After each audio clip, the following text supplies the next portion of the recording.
하나님의 말씀 요한계시록 21장 27절입니다.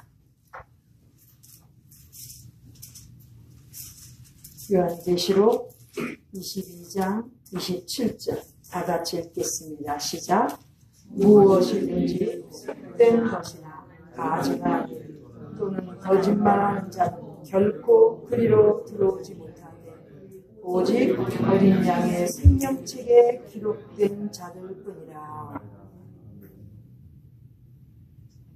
오늘 본문 말씀은 우리 성도들의 삶에 있어서 종착역에 대하여 말씀하고 있는 것입니다.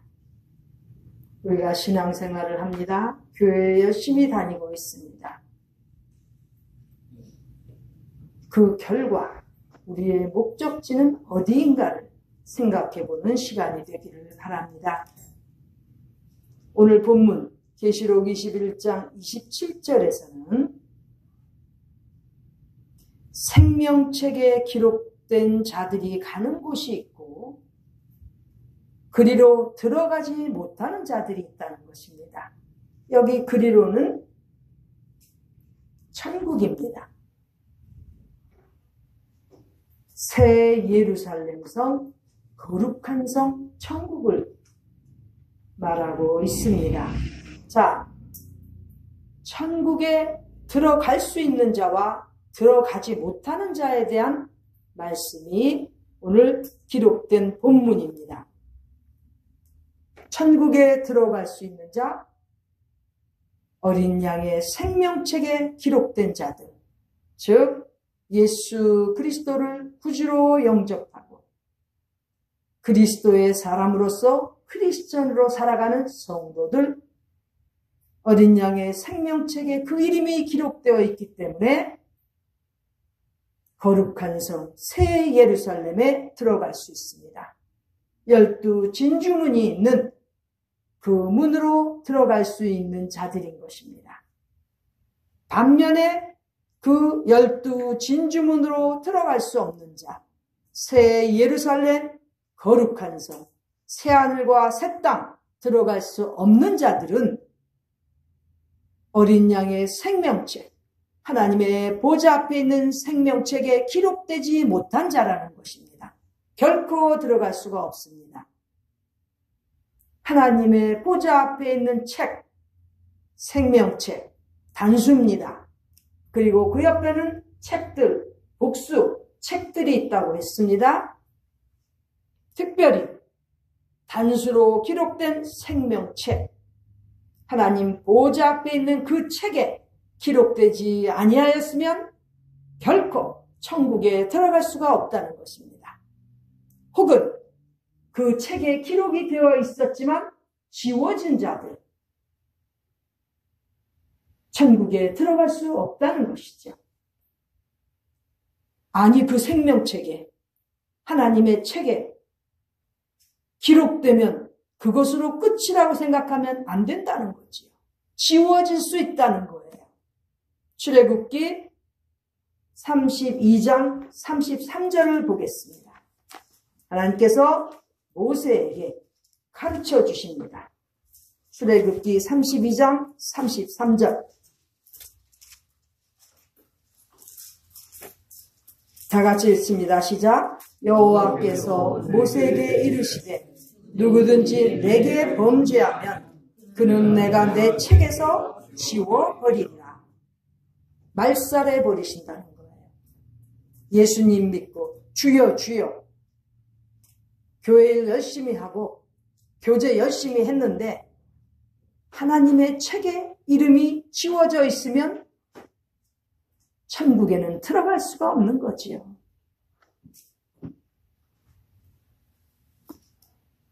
범죄하면 그 자는 내 책에서 지워버리신다고 하나님 아버지께서 기록하셨습니다. 말씀하셨습니다.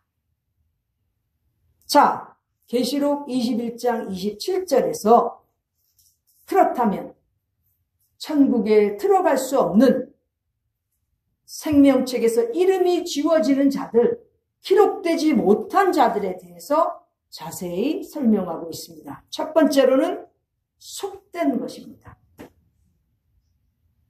깨끗이 못한 것, 더러운 것. 속된 것은 하나님의 책에서 지워버리신다는 것이고 결코 천국에 들어갈 수가 없다는 것이죠.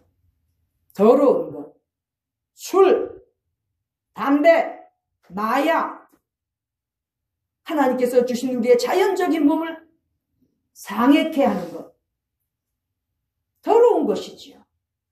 깨끗이 못한 것이지요. 속된 것이라고 합니다. 이와 같은 것들 행하는 자들은 결코 천국에 들어갈 수가 없습니다. 심각한 경고의 말씀으로 받아들여야 됩니다. 교회에서 아무리 헌금을 많이 하고 아무리 교회에서 최선을 다해 봉사했지만 더러운 것을 했을 때에는, 더러운 것 가까이에서 묻혔을 때에는 하늘나라에 들어갈 수가 없습니다. 특히 가장 더러운 것, 하나님 보실 때 가장 속된 것은 우상입니다. 우상. 우상이라니까 금, 은, 동, 나무, 돌, 새긴 것들, 물론 그것들도 우상입니다. 성경적인 우상 너무나 잘 나와 있죠. 보지도 못하고 듣지도 못하고 걷지도 못하는 그러한 것들 우상이에요. 그런 것에다 절하고 기도하고 거기다 비는 그러한 어리석은 그러한 차원의 그 더러운 것들은 말할 것도 없고, 또 우상은 내 자식이 될 수가 있습니다. 내 배우자가 될 수 있습니다. 내 부모가 될 수 있습니다. 그러한 우상을 정리하지 못하면 하늘나라에 들어갈 수가 없습니다. 예수님께서 우리에게 얼마나 많은 것들을 가르쳐 주셨습니까? 예수님을 따르는 자라면 우상을 제거할 수 있어야 되고 정리할 수 있어야 되는 것입니다. 이것이 바로 속된 것들, 더러운 것들입니다. 두 번째는 가증한 것입니다. 가증한 일을 행하는 자, 가증한 것, 부끄러운 것 말합니다. 아주 혐오스러운 것을 가증하다고 말합니다. 가증한 것, 대표적으로 어떤 것이 있을까요? 물론 간음을 한다든지 음탕한 것, 여러 가지들, 숨어서 해야 되는 부끄러운 것들, shameful한 것, 그렇죠? 도박 같은 거, 그냥 숨어서 하는 것들, 이런 거 가증한 거예요. 더더욱이 성경적인 가증한 것은 레위기 20장 13절입니다. 레위기 20장 13절. 우리가 전에도 말씀을 같이 나누었습니다. 레위기 20장 13절. 시작. 누구든지 여인과 교합하듯 남자와 교합하면 둘 다 가증한 일을 행함인지 반드시 죽일지니 그 피가 자기에게로 돌아가냐. 남자와 교합하는 그런 가증한 일 행한 자는 둘 다가 가증한 일을 행한 자는 여기서는 죽이라고 돼 있고, 또 하늘나라의 천국에는 절대 들어갈 수 없는 것입니다. 가증한 일을 행한 자는 결코 천국으로 들어오지 못한다고 이렇게 계시록에 기록이 되어 있습니다. 아차하면 유혹받는 세상. 우리는 이제 많은 세월을 인생을 지나갔지만 우리의 후세들 이러한 가증한 일들에서 멀어지도록 얼마나 우리가 깨어서 기도하고 근신해야 되겠습니까? 세상에 밀려오는 이 더러운 가증한 것들, 성도들이 막아내고 성도들이 올바르게 가르치고 인도할 수 있는 능력들을 갖추어 나가야 되는 것입니다. 하나님께서 이렇게 싫어하시는, 죽이라고까지 하신 이런 가증한 일 너무 자연스럽게 지금 퍼져나가고 있습니다. 그러나 명심해야 될 것은 이런 가증한 일을 행하는 자는 결코 천국에 들어갈 수가 없습니다. 교회에서 아무리 헌금을 많이 하고 아무리 지위가 높이 올라가도 가증한 일 행하는 자는 절대 성도가 될 수 없고 거룩한 성에, 천국에 들어갈 수가 없는 것입니다. 이 안타까운 시대에 누군가가 외쳐야 되지 않겠습니까? 우리의 자라나는 후세들이 무엇을 어떻게 배우고 살겠습니까? 어린아이들이 남자를 보고 엄마라고 부르고 여자를 보고서 아빠라고 부르는 그러한 시대에 살고 있습니다. 지금 한번 보세요. 저는 가까이서 봤습니다. 세상 말로 기절초풍하겠습니다. 남자 보고 엄마라고 그러고 따라가더라고요.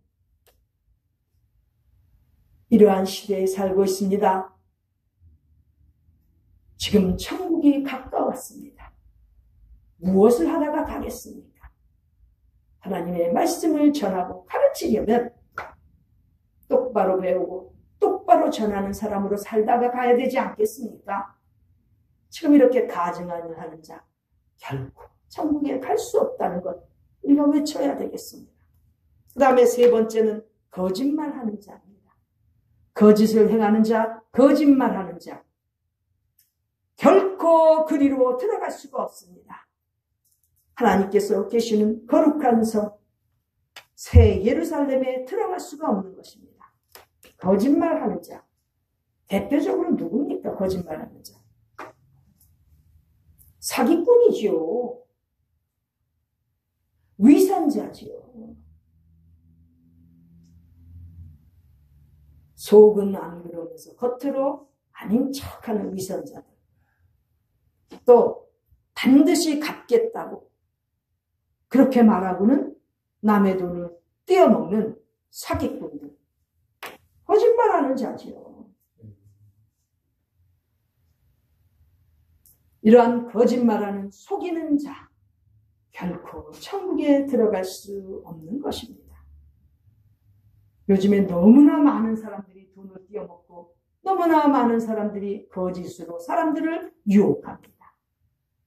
넘어가지 말아야 되겠죠. 특히 우리 크리스천들 돈을 빌려줄 때는 물론 갚는 사람들도 있겠지만 돈 빌려줄 때는 못 받을 수도 있다는 그러한 생각 아래 빌려주어야 됩니다.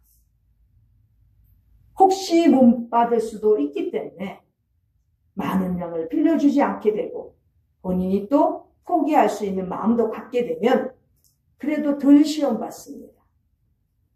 이 땅에 거짓말하는 자들이, 거짓 사기치는 자들이 너무 많기 때문에 우리 기독교인들도 지혜로워져야 되는 겁니다. 특히 교회에서, 신앙 공동체에서는 결코 이런 돈고래가 없어야 된다고 생각합니다. 거룩한 성도들이 모인 곳에서 기도하고 찬양하고 하나님 말씀에 집중해서 하나님의 뜻을 알아가는데도 바쁜데 언제 돈거래할 시간이 있습니까? 돈거래가 오고 간다면 벌써 타락의 징조인 것입니다. 행여 돈을 빌려줘야 될 일이 있으면 못 받는다 생각하고 빌려줘야 되는 것이 우리 크리스천들이 가져야 되는 지혜로운 자세라고 생각합니다. 이렇게 하나님의 말씀 속에서는 천국에 들어갈 수 있는 자가 있고 천국에 들어가지 못하는 종류의 사람들이 있습니다. 어린 양의 생명책에 하나님 보좌 앞에 그 하나님의 책에 기록된 자들은 반드시 천국, 거룩한 성, 새 예루살렘 성에 들어가게 돼 있습니다. 우리는 그날을 꿈꾸며 그 종착역을 바라보면서 열심히 신앙생활하고 있기를 바랍니다. 그러나 들어가지 못하는 자들, 하나님의 그 생명책, 하나님의 그 책에서 이름이 지워진 자들, 또 그 이름이 기록되지 못한 자들 결코 천국에 들어갈 수가 없습니다. 즉 지옥에 간다는 것이지요. 더러운 인생을 살다가 가는 그러한 영혼들, 가증한 일을 행한 자들, 거짓말하는 자들, 위선으로 사는 자들 결코 그리로 들어갈 수 없기 때문에, 그래서 예수님께서 누가복음 13장 3절과 5절에서 회개하지 아니하면 망한다고 경고하신 것입니다. 육체적으로도 망할 뿐만 아니라 영적으로도 멸망되어서 결코 천국에 들어갈 수 없기 때문에 반드시 회개하는 삶을 살아야 된다는 것을 가르쳐 주시는 것입니다. 회개하며 사는 사람은 지혜로운 사람들입니다. 양심에 회개를 하고 나면 얼마나 양심이 맑아지지 않습니까? 이런 지혜로운 법을 터득하기를 바랍니다. 회개가 얼마나 쉽습니까? 회개한다고 돈 내라고 합니까? 회개하는데 세금 묻습니까? 아니잖아요. 운전하면서도, 창을 보면서도 마음에 혹시 행여라도 조금이라도 남을 아프게 한 것이 있으면, 하나님 말씀에서 어긋난 생활을 한 것이 있으면 회개하면 되는 거예요. 회개하지 아니하면 멸망한다고, 망한다고 주님께서 이렇게 외치셨는데, 바로 우리가 회개하며 사는 하나님의 종들, 예수님의 제자들이 되는 우리 모두가 되기를 간절히 바랍니다. 기도드리겠습니다. 존귀하신 하나님 아버지, 이 땅에 살면서 우리가 가야 될 곳을 정확히 바라보고 삶을 정리하는 저희들 되게 하여 주시옵소서. 늘 회개하며 하늘나라에 가는데 부족함이 없는 저희들 되게 하여 주시옵소서. 이 땅에 사는 동안 천국을 외치며 또 하나님 앞에서 회개하라고 외치는 우리 모두가 되게 하여 주시옵소서. 존귀하신 예수님의 이름으로 기도드립니다. 아멘.